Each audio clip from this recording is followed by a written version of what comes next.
Kimlər balıq yağı istifadə etməlidir? Bəzi qrup xəstələrimizə balıq yağı istifadəsinin pozitiv təsir olduğu tədqiqatlarda göstərilmişdir. Bunlardan birincisi ürəyin işemik xəstəliyi diaqnozu qoyulmuş xəstələrimizdir.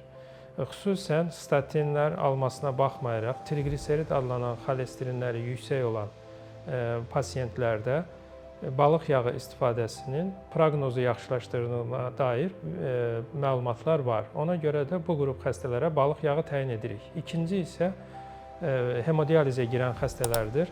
Hemodializə girən xəstələrin uzun müddətli yüksək dozda balıq yağı istifadəsinin ürək-damar xəstəliklərindən ölmə ehtimalını 50%-ə qədər azaltdığı göstərilmişdir. Bu səbəblə bu iki xəstə qrupuna balıq yağı tövsiyəsi edirik.